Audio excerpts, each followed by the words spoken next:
वसुदेवसुतं देवं कंसचाणूरमर्दनं देवकी परमानन्दं કૃષ્ણં વંદે જગદ્ગુરુ. જય શ્રી કૃષ્ણ મિત્રો, ઉત્સવનો મહિમા ચેનલમાં આપનું સ્વાગત છે. મિત્રો, એકાદશી નિમિત્તે આજે આપણે શ્રીમદ્ ભગવદ્ ગીતા અધ્યાય 10, જેનું નામ વિભૂતિ યોગ છે, તેનો ગુજરાતીમાં અનુવાદ સાંભળીશું તથા 10મા અધ્યાયના પાઠનું ફળ એટલે કે મહાત્મ્ય પણ સાંભળીશું. પહેલાં આપણે ગીતાજીનો 10મો અધ્યાય વિભૂતિ યોગનો ગુજરાતીમાં અનુવાદ સાંભળીશું. શ્રી ભગવાન કહે છે, મહાબાહુ, મારું પરમ વચન તું ફરીથી સાંભળ. મારા પર અનંત પ્રેમ રાખનાર તને એ તારા હિતની ઈચ્છાથી હું કહીશ. મહર્ષિઓ કે દેવો મારી ઉત્પત્તિને જાણતા નથી, કેમ કે હું તે સર્વનો આદિ એટલે કે પહેલો છું. જે મનુષ્ય મને જન્મ વિનાનો અનાદિ અને સર્વ લોકોના મહેશ્વર રૂપ જાણે છે, તે બુદ્ધિમાન હોઈ સર્વ પાપોથી મુક્ત થાય છે. પ્રાણીઓના જુદા જુદા ભાવો, બુદ્ધિ, જ્ઞાન, મોહરહિતપણું, ક્ષમા, સત્ય, ઇન્દ્રિય નિગ્રહ, મનોનિગ્રહ, સુખ, દુઃખ, ઉત્પત્તિ, નાશ, ભય, અભય, અહિંસા, સમભાવ, સંતોષ, તપ, દાન, યશ અને અપયશ મારાથી જ થાય છે. મારામાં ચિત્ત જોડનારા 7 ઋષિઓ અને તેમની પૂર્વે થઈ ગયેલા 4 સનકાદિકો તથા 14 મનુઓ મારા મનથી ઉત્પન્ન થયેલા છે, અને બધી પ્રજા તેમની જ સંતતિ છે. જેઓ મારી આ વિભૂતિ તથા યોગને બરાબર જાણે છે, તે અવિચળ યોગ પ્રાપ્ત કરનાર બને છે, એમાં શંકા નથી.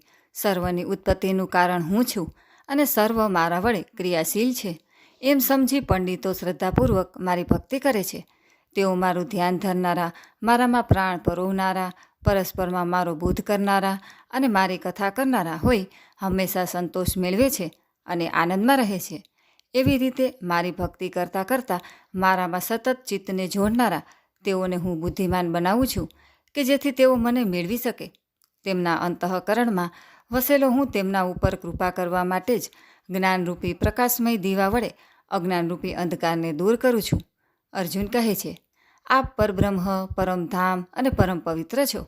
સઘળા ઋષિઓ અને દેવર્ષિ નારદ, અસિત, દેવલ અને વ્યાસજી આપને પરમ પુરુષ, સનાતન, દિવ્ય, આદિદેવ, અજન્મા અને સર્વ સ્થળે ફેલાયેલા એવા કહે છે, અને આપ પોતે પણ મને એમ જ કહો છો. હે કેશવ, મને આપ જે કહો છો તે સર્વ સાચું છે એમ હું માનું છું. હે ભગવાન, આપનું સ્વરૂપ દેવો કે દાનવો પણ જાણતા નથી. હે પુરુષોત્તમ, હે ભૂતોને સર્જનારા, હે ભૂતેશ, હે દેવાધિદેવ, હે જગતના સ્વામી, આપ પોતે જ પોતા વડે પોતાને જાણો છો.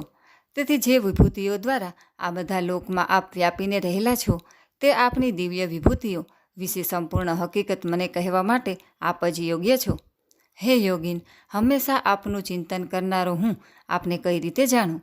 હે ભગવાન, કયા કયા પદાર્થોમાં હું આપનું ચિંતન કરી શકું? હે જનાર્દન, આપના યોગ અને વિભૂતિ વિશે આપ ફરીથી વિસ્તારપૂર્વક મને કહો, કેમ કે આપના વચનામૃત સાંભળતા મને તૃપ્તિ થતી નથી.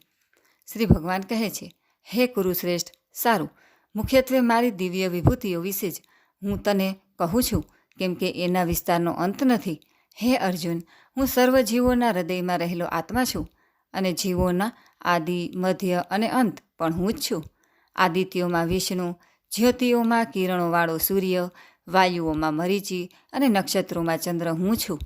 વેદોમાં હું સામવેદ છું, દેવોમાં હું ઇન્દ્ર છું, ઇન્દ્રિયોમાં હું મન છું, અને પ્રાણીઓમાં હું ચેતના છું. રુદ્રોમાં હું શંકર છું, યક્ષ રાક્ષસોમાં હું કુબેર છું, વસુઓમાં હું પાવક છું, અને પર્વતોમાં હું મેરુ છું. હે પાર્થ, પુરોહિતોમાં મુખ્ય એવા બૃહસ્પતિ મને જાણ. સેનાપતિઓમાં કાર્તિકેય હું છું, અને જલાશયોમાં સાગર હું છું.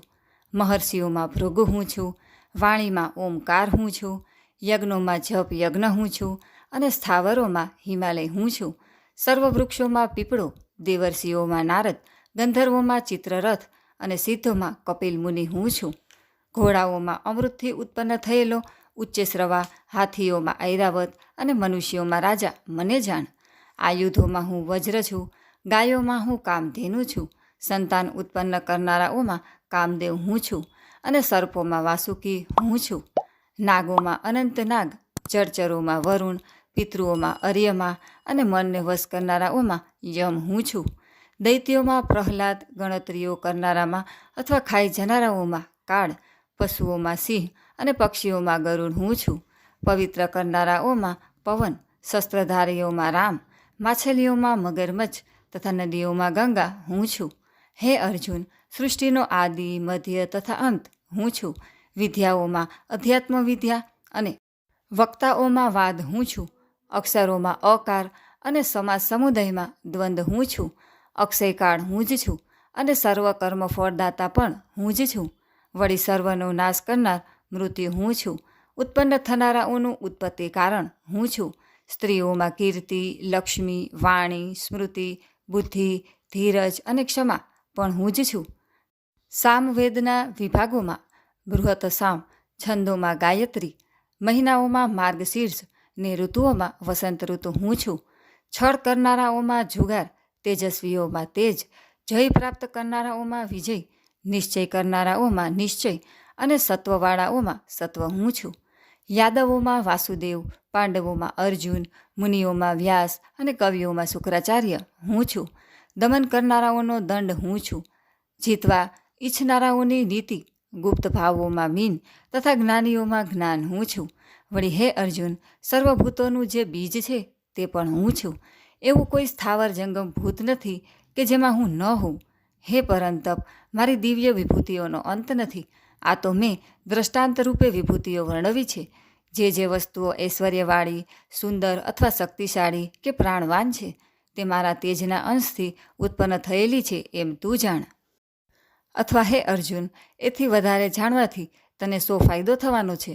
હું મારા એક અંશ માત્રથી આ સમગ્ર જગતને ધારણ કરી રહેલો છું. શ્રીમદ ભગવદ્ ગીતા ઉપનિષદમાં બ્રહ્મ વિદ્યામાંના યોગશાસ્ત્રમાં શ્રી કૃષ્ણ અર્જુન સંવાદે વિભૂતિ યોગ ચર્ચા તો 10મો અધ્યાય સમાપ્ત. બોલો કૃષ્ણ કનૈયા લાલ કી જય.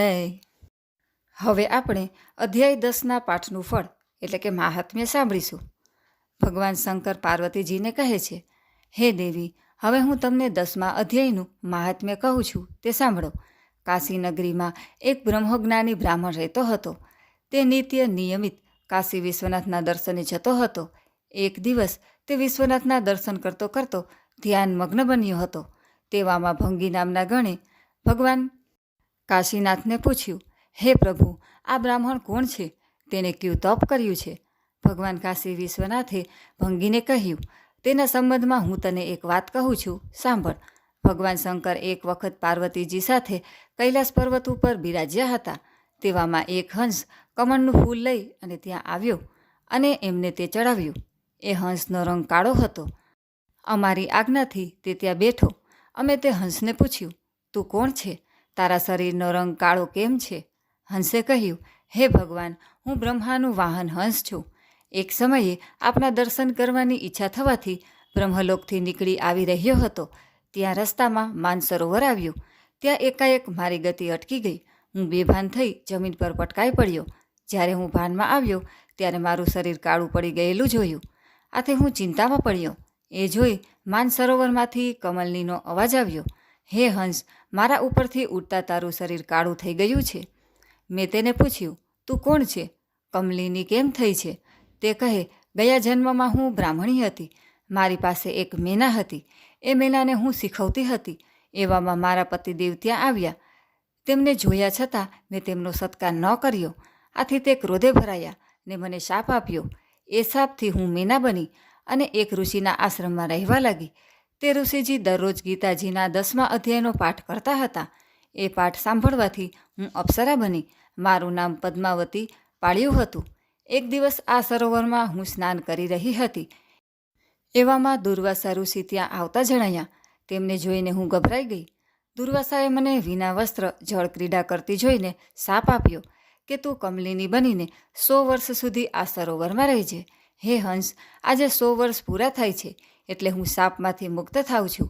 એ મુક્તિનું કારણ ગીતાજીનો 10મો અધ્યાય છે. એટલું બોલી તે અપ્સરા સ્વર્ગ તરફ જવા તત્પર બની. જતાં જતાં તેણે મને કહ્યું, કોઈ બ્રાહ્મણના મુખે ગીતાજીનો 10મા અધ્યાયનો પાઠ તું સાંભળીશ ત્યારે મુક્તિ પામીશ. પેલો હંસ કાશી વિશ્વનાથને નમન કરી કોઈ બ્રાહ્મણના મુખે ગીતાજીના 10મા અધ્યાયનો પાઠ સાંભળવા ત્યાંથી ચાલી નીકળ્યો. એક તપસ્વી બ્રાહ્મણ એ પાઠ કરી રહ્યો હતો. ત્યાં જઈને સાંભળ્યો અને મુક્તિને પામ્યો. બોલો કૃષ્ણ કનૈયા લાલ કી જય. તો મિત્રો, આજના વિડીયોમાં આપણે ગીતાજીના અધ્યાય 10 વિભૂતિ યોગનો ગુજરાતીમાં અનુવાદ તથા તેના મહાત્મ્ય ફળ વિશે વાત કરી. વિડીયો પસંદ આવે તો લાઇક શેર કરી કોમેન્ટમાં જય શ્રી વિષ્ણુ જરૂરથી લખજો. અને અમારી આ ચેનલ જો તમે પહેલીવાર જોઈ રહ્યા હોય તો સબસ્ક્રાઈબ કરવાનું ભૂલશો નહીં. સર્વે ભક્તોને મારા જય શ્રી કૃષ્ણ.